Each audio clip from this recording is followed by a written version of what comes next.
We've all been there, inundated with conflicting advice, catchy fitness slogans, and extreme workout regimens from the fitness industry.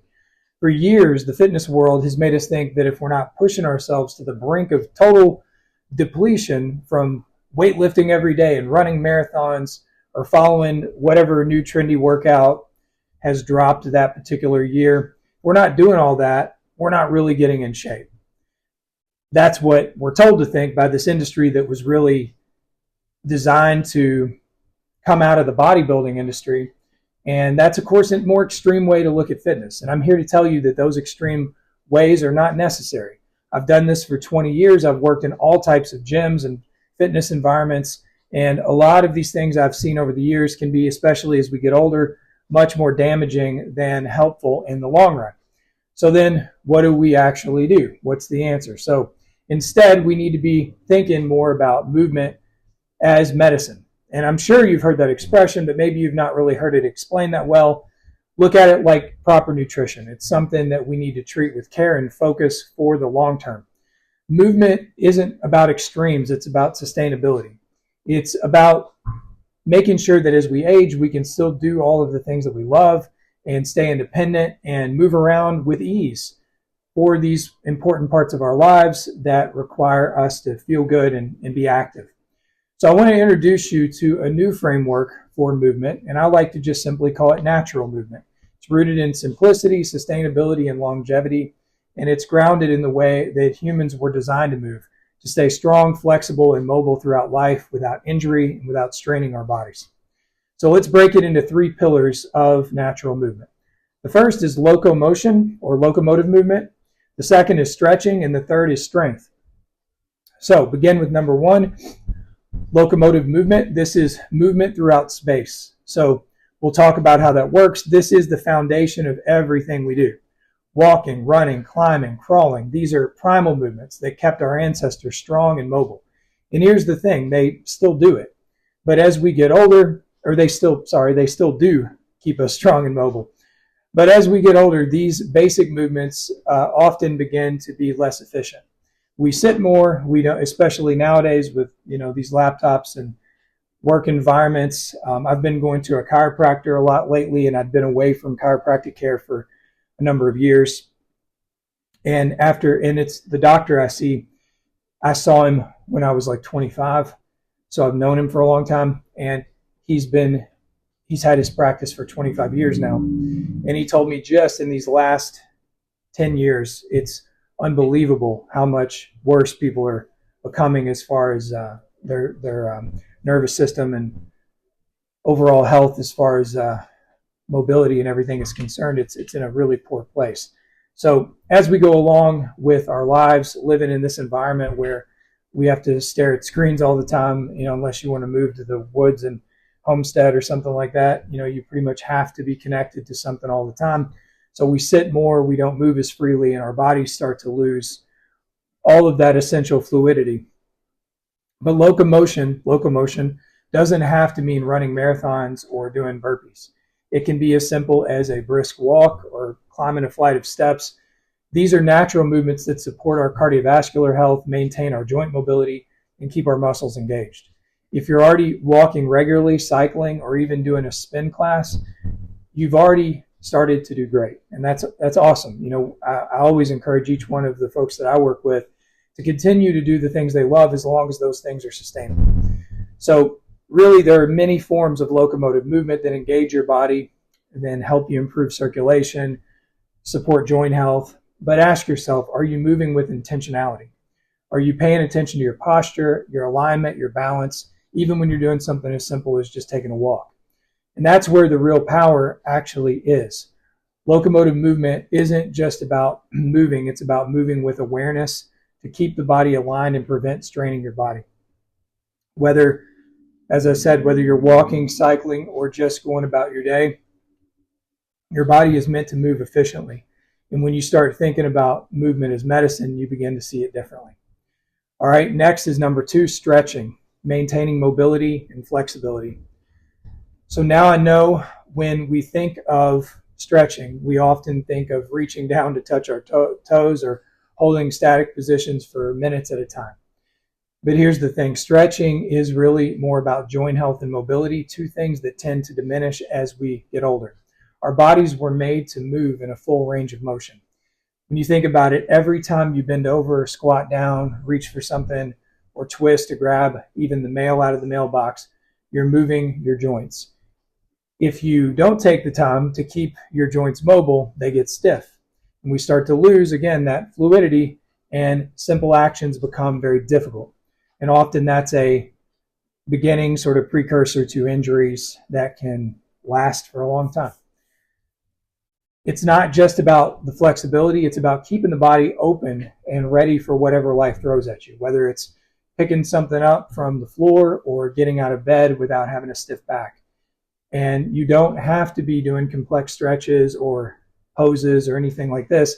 A few simple dynamic stretches like hip circles, shoulder rolls, or a gentle spinal twist, any of these kind of things can make a huge difference on how you feel every day. Most people do not stretch. Most active fitness people, that work out all the time, that's like the biggest thing they neglect, because usually people start working out when they're younger. It's not quite as important maybe then, but then they carry those habits as they get older. Okay, so the best part about stretching is it doesn't have to be some separate thing. You can work it right into your daily movement practice after you walk, ride a bike, or during a break at work. You can just take a few minutes to stretch your hips and your shoulders and your back. These simple movements are very important for maintaining mobility, preventing stiffness, and also just keeping your body in balance. All right, number 3 is strength. Building foundational strength for your everyday life.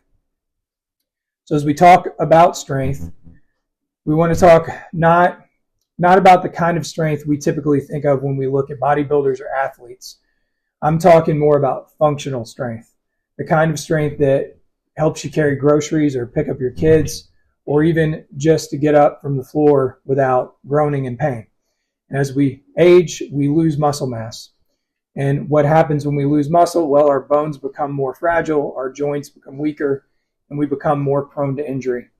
So it's very crucial to maintain strength throughout your life. Not to look a certain way necessarily, although there's nothing wrong with that, but it's not the main focus. It's so that we can do things we love without pain. The good news is you do not have to go to the gym and lift heavy weights every single day, or even at all necessarily, to build the strength that you need. Even body weight exercises like squats and lunges and push-ups and planks, they can build strength in your core, legs, and upper body.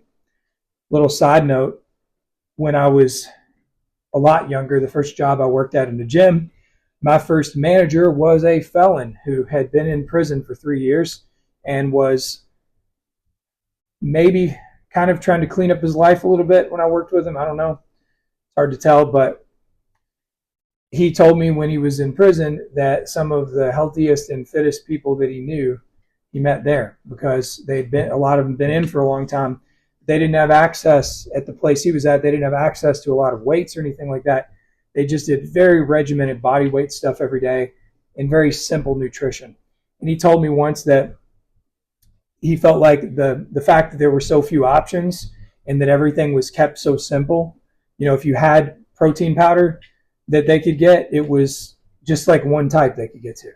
If they had, if somebody want to get stronger and bigger, they had to eat just peanut butter out of the jar to extra calories to put on strength. So sometimes I think we get so overwhelmed with options, whether it's our exercise, nutrition, or other parts of our lifestyle, that again, we just don't act because it seems complicated or it just seems like too much. So that's another example, is like, oh, I can't get to the gym. That's okay. Anything you need to do to get basically strong, you can do at home. And if you can get to the gym with more equipment, that's just kind of a bonus. So the muscles that need to stay strong and mobile for everyday tasks will be activated with things that are simpler than you may expect. You can also add loaded carries, like walking with a heavy bag or grocery basket, to work on your grip strength, core stability, and posture. The goal here is not to push yourself to exhaustion. It's to build sustainable strength that supports your body for years to come.